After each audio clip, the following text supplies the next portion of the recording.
In this how-to video, I'm showing you a root shadow with the balayage technique.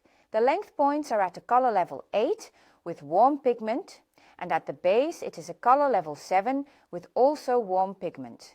Her wish is thus to get a deeper root with a cooler end result, and also to keep the end lengths as bright and cool as possible. I am going to do a street sweep, and I prefer to do it on damp hair. So first I am going to fit the hair. And then from there, I'm going to place 5 tails on towel-dried hair. I always start with the front one. Then I clip it away, making it easy to create the 2 ponytails. They are placed at the same height on the sides and then at the back. Of course, 2 ponytails, which are then a bit lower than those 2 sections on the side, because it's really the nicest when it gradually tapers off. As you can see, I've made a star division. I'm using thick elastics now because she also has quite a lot of hair and the tails need to stay in place. I want to lighten the ends by 2 shades, so I can perfectly use Snow White with 6% of Kiss for this. I make the ratio 1:1 because I'm going to add Carol Bond to it shortly. A plex of Kiss that keeps the hair stronger during the bleaching process. Because I'm dealing with older hair, longer length tips, and I want to work as gently as possible. Mixing ratio, so 1 part Snow White, 1 part 6%, and then a ratio as stated on the bottle, where the place of the Keratin bond has to go in. I want a strong lightening at the tips, so I split my tail into several passes. The more passes I have in my tail, the more bleach I use, the brighter the end result. I do want a smooth end result leading into my root shadow, so I will always work with a tail balayage for that reason. Nice passages. At the length point, I use my color board so I can press my bleach deeper into the hair towards the top. Then my pressure is minimal, because then I really want natural hair to have a future. Stays in place, so I get that really nice soft transition from my balayage. I twist my lock once, so I can also twist it on the underside. Good ink and set, and then I let this fall into a foil. I am meanwhile busy with the front ponytail and also divide all of these into locks. I'm wrapping it in foil this time, because the yellow pigment is quite prominent and I just need a bit of warmth to make it easier to push through. So a silver foil that makes sure the warmth stays in a bit more, and that something clearer, lighter in my end result. Again, use your color board.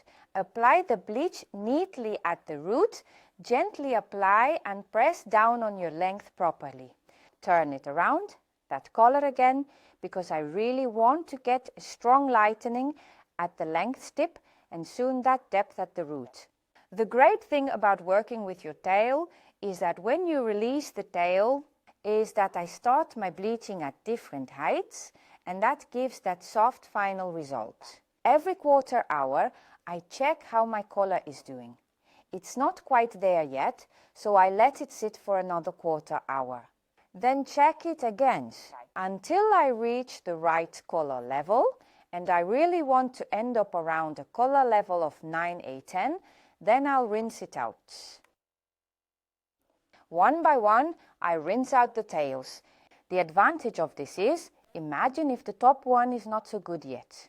If it is, then you can give it a little more time, because the rear passes are in there a bit longer. It's not much difference.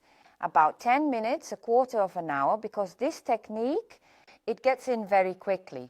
Look, now you can also clearly see the difference between the root and the tip. I can easily look for the difference with the toning soon, and that's what I need for my root shadow. I'm using thick elastics now. I just take them out this way. But if you're working with thinner bands, you could also cut them out. The next thing I'm going to do is show the hair. I'll use the soft shades for that. But what's important is that you first fill the hair with keratin. What I do is cleanse the hair thoroughly with shampoo, and I make sure of it. All bleaching residues must be gone, so there should be absolutely nothing left in it. So I'm washing it right now. Then I use step 2, the Keraboost infusion, which is pure keratin. I apply them on towel dried hair. Why? Then my toner will actually last much longer. Of the little tonic bottles in the hair to cling to instead of the empty bleached hair. And of course we all want that the toner stays on as long as possible with the client. So on towel dried hair, apply step 2 Keraboost infusion with pumps. This molecule is so small it can penetrate the scale layers into the fiber layer. Then comes step 3, which is Keramax treatment, and it ensures that everything actually stays in the fiber layer. Plenty of quantity. I also have to deal with applying a lot of hair, massaging it in, letting it soak for a few minutes, and then rinsing it out.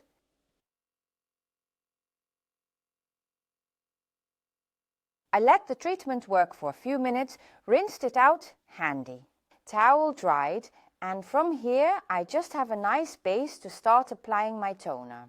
They wanted a color that matches her natural hair shade and is more matte. So I choose to apply the 05N from the Soft Chaser. She has a natural color level of 6, but besides the 0.5N, I will take the 0.7N. U7V. So I need that 5 for the natural level to give it depth. When I add the 0.7V, I suppress the warmth. Mixing the two, I reach a color level 6, which was also her wish for her own natural hair level, so she could have as minimal regrowth as possible to see. And the beautiful thing is also that the soft shades fade slowly. So I'm using 1 part 05N, 1 part 007V, and I'm mixing it with the activator from the soft shades. So the mixing ratio is 1 part soft shades, 1 part activator. Well, we have fun in our work, you can see that. And the nice thing is that I had a really nice cameraman with me this time. With filming. Now it's easy to apply. I've put the gloves on, the color is ready, and I'm starting at the front with the application. Well, I want to work precisely, so I'm using my brush now to push the color exactly where I want it for my root shadow. Of course, we worked with the states. Each had a different distance. For me, it's now easy to see where the previous color was still there, under the tail, so to speak, that color level 7 with a lot of warmth pigment, and where the blonde begins. I start with a 4-section division. I take thin slices and I first apply the base. I hope you can see it well. You now see that there are a few centimeters that I darken, and then the light tip begins. Am I going a bit over the blonde? Is that bad? No, because I only get a nice gradient. So first, start the initiation. This way, and look exactly where the transition is from your balayage and work against that. Can you see that I'm applying my soft shades, darker shade for the root shadow higher up? Because the distance to that ponytail was also further. Take thin sections. Just work precisely and neatly and work against the dark area with the dark color of your root shadow. I want as soft a gradient as possible. So when I've done that, I take a comb with really wide teeth, not too fine, and then I can just smooth out the transition. I came through because it was very softly, so clear. Immediately walks through. So take a wide tooth comb and gently comb through. You'll see that precisely too, and then you get a very soft gradient to your length points. What's really nice about a root shadow is that you make it with a toner. In this case, I'm doing it with the soft shades from Kiss.